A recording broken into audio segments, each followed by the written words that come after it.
So today I will be feeding the birds in with this bird feeder. I'll just grab some seeds like so and then put them in.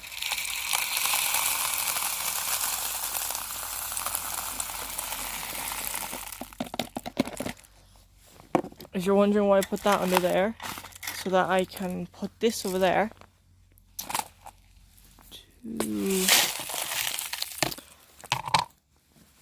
so basically like, so I can't lose as much.